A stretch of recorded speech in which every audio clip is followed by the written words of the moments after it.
Hey everyone, welcome back to my channel. It's so good to see you again. Whether you've been following me for a while or you're new here, thank you for joining today's session. I'm really excited about what we're going to do together, because this one is designed especially for advanced English learners who want to take their fluency to the next level, in a way that feels modern, natural, and real for 2025. Now, before we dive in, I want you to imagine something. You're sitting in a cafe, maybe somewhere in London, New York, or Sydney. You hear people around you chatting, quickly, smoothly, effortlessly, and you think, wow, I understand what they're saying, but I wish I could sound like that too. Well, that's exactly what today's practice is all about.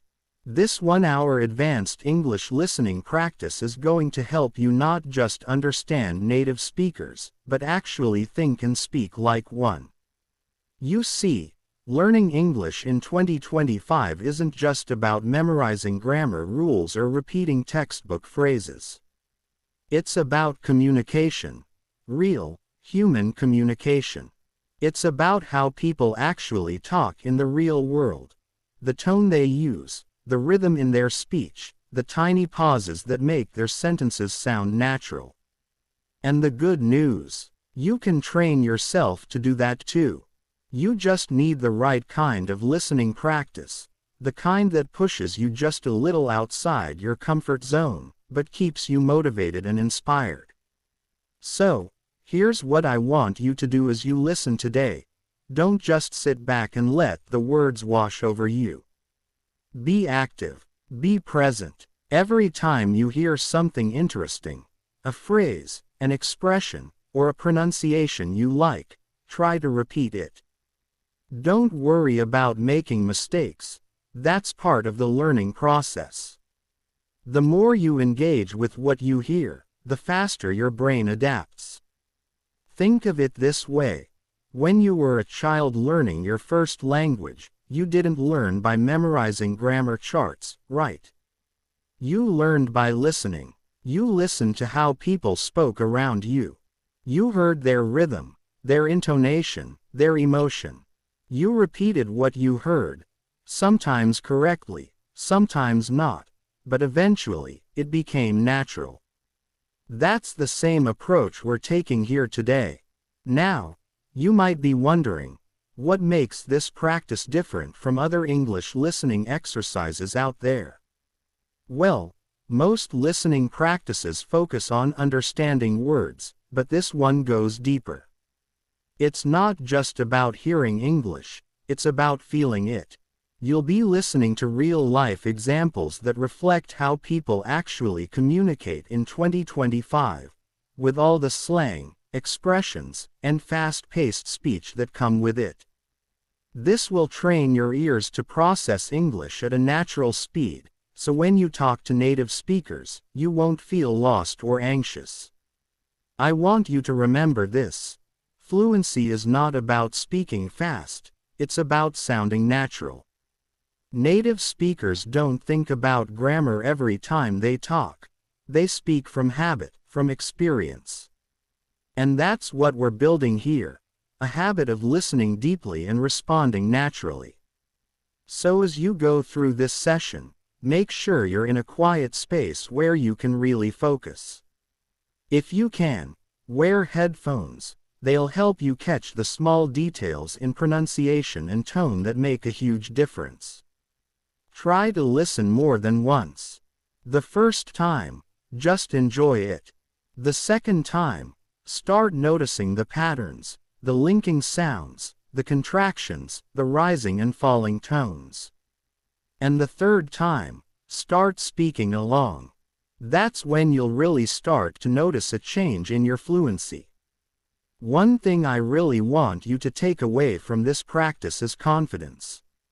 So many advanced English learners understand English perfectly but still feel shy or hesitant to speak. They worry about sounding strange, or making mistakes. But let me tell you something, even native speakers make mistakes all the time. What matters more is your ability to keep the conversation flowing. Fluency isn't about perfection, it's about connection. So today, as you listen and repeat, I want you to focus on connecting with the words, with the rhythm, with the emotion behind the voice. Let the sound of English become familiar to you, like music. The more you expose yourself to it, the more your own speech will start to flow naturally. And don't forget, this is 2025. English today is more global and dynamic than ever. People from every corner of the world are speaking it, mixing accents, cultures, and expressions. That means there's no single, perfect, accent or one right way to sound fluent. The goal is to sound clear, confident, and authentic, like you, but in English.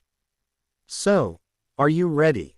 Take a deep breath, relax your shoulders, and get ready to challenge yourself. In the next part, we'll start diving into advanced listening examples, full of real-life conversations, natural expressions, and tone training that will shape your fluency. Stay tuned, stay focused, and let's make 2025 the year you finally sound fluent and confident in English. Alright, welcome to part 2. Now that you're warmed up and ready, let's move into the heart of today's session, advanced English listening for real fluency.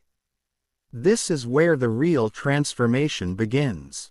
As you listen today, I want you to pay attention to something deeper than just vocabulary or grammar. Focus on how English feels when it's spoken naturally. Every language has a rhythm, a flow, almost like music, and English is no exception.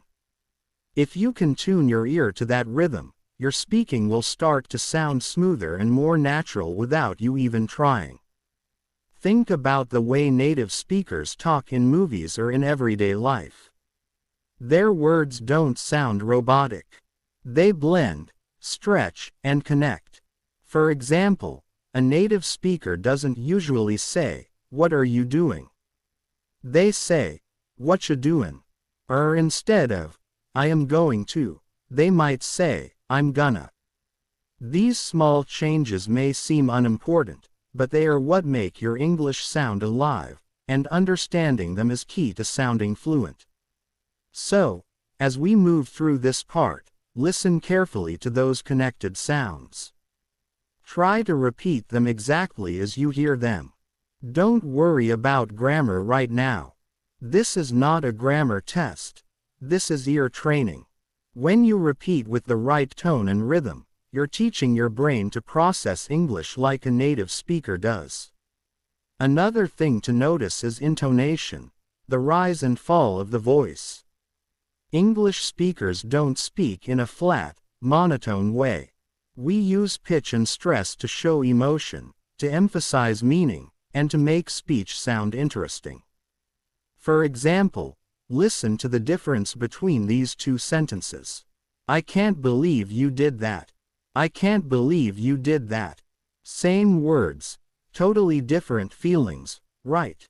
The first one sounds calm, maybe even disappointed, while the second one sounds shocked or amused. That's the power of intonation. When you learn to control it, you don't just speak English, you express yourself. Now, let's talk about natural vocabulary, the kind of phrases that make your English sound fluent in 2025. The world is changing fast, and so is language. New expressions are popping up all the time, especially online. You'll hear people say things like, "That's a vibe," "I'm down for it," or "Let's catch up soon."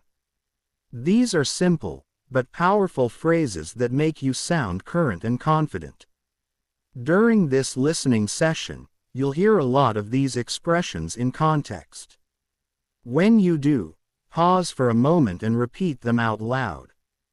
Try to copy the speed and tone of the speaker. Remember, repetition is mastery. You're not just memorizing words, you're internalizing sound patterns. Here's another tip. Pay attention to pauses. Fluent speakers don't rush through every sentence. They pause at the right moments to let their thoughts breathe. For example, honestly, I didn't expect that. You know what? Let's give it a try. Notice those small pauses. They make speech sound natural and confident.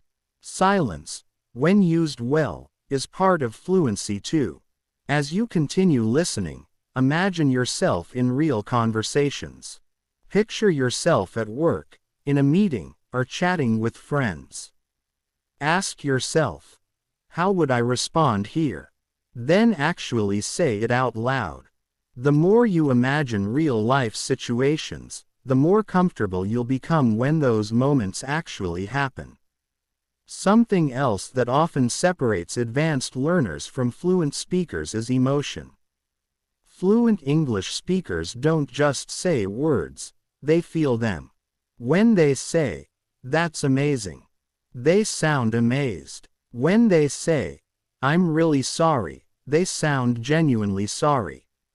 So, when you practice today, don't just focus on pronunciation, focus on expression.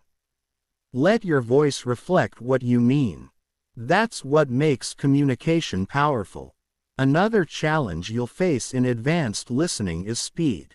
Native speakers talk fast, sometimes very fast. But don't panic. You don't have to understand every single word. Focus on catching the key ideas, the tone, and the structure of what's being said. Over time, your ears will automatically start filling in the details. It's like tuning an instrument. The more you practice, the sharper your listening becomes. Also, notice how English speakers use linking words like "so," "actually," "basically," "you know," or "I mean." These aren't filler words, they're rhythm markers. They give your speech a natural flow and help you sound spontaneous. Try using them when you speak. Just don't overdo it. A little goes a long way. By now, you should be feeling more tuned in, more aware of how English sounds. This awareness is the foundation of fluency. Remember, language learning is not just mental, it's physical. Your ears, tongue, and voice are all part of the process. So as you listen and repeat, move your mouth the way native speakers do. Stretch those vowel sounds, connect those consonants, and let the rhythm guide you. In the next part, we'll bring everything together. You'll test your listening and speaking skills with a real-life fluency challenge that will push your English to the next level. So stay focused, stay confident, and keep that energy up, because the more you listen, the more fluent you'll sound.